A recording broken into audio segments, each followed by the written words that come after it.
Hi there, and welcome to Access to AI, a project established by myself, Omar Malik, to discuss, dissect, and challenge the ways in which AI is impacting disabled Brits.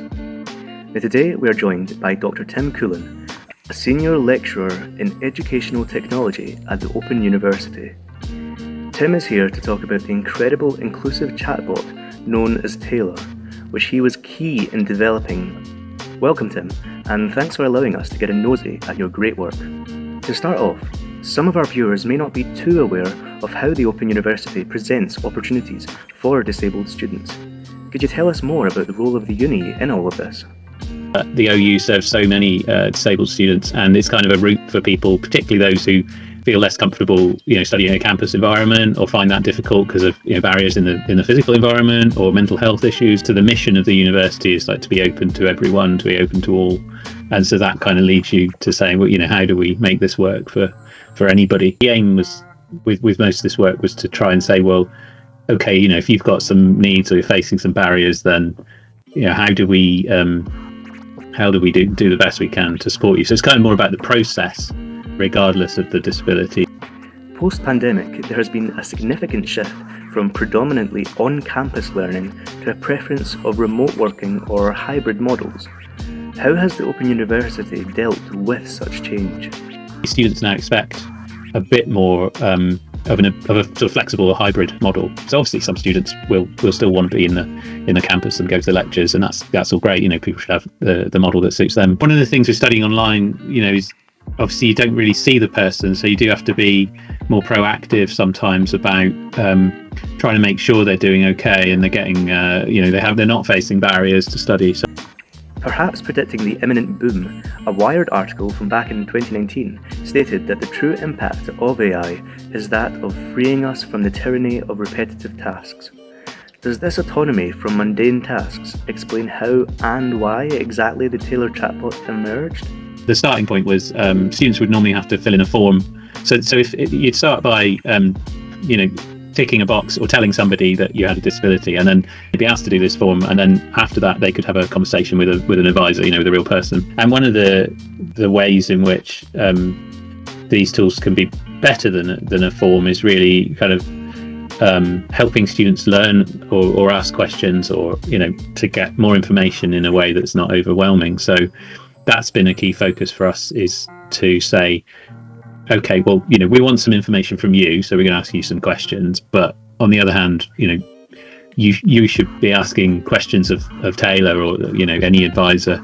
The thing is also, because you can do this at a very early stage, so in the end, there might be delays before a student would get to talk to an advisor. So the thing with something like a chatbot is it's always there, and from the moment you think you need a conversation or you need some help, then you can immediately kind of get that. Generative AI is undoubtedly one of the most rapidly emerging technologies, with publications referring to the 2020s as the decade of artificial intelligence. So how has generative AI impacted Taylor's progression, and have these developments boosted its inclusive features? The work I'm involved in now is obviously much more looking at generative AI, which when we started working on Taylor wasn't really, it was a thing, but it wasn't where we are with it now. With generative AI, you're not necessarily giving it a script to follow, you're just giving it instructions about how to behave, which means it's more flexible, but it means you've got less control in some ways. But the things you can do then is, if a student wants something simplified or explained differently, that's very easy to do with generative AI. The different needs people have, obviously it could be read out loud. It could be that the student can ask for things to be explained differently or simplified. As you say, the kind of visual design, we found there wasn't a lot of work around the accessibility of chatbots, but we found sort of a range of different things came up. Some of them around language, some of them around things like speech. How important have trials been in clarifying and improving Taylor's features? And have you conducted any surveys with students in order to gather feedback? Before you want it live, in front of people, you want to make sure it's working for people. And particularly with an area like this, you don't want to disadvantage anybody. The first large trial we did, we wanted to see whether they preferred using it to the form.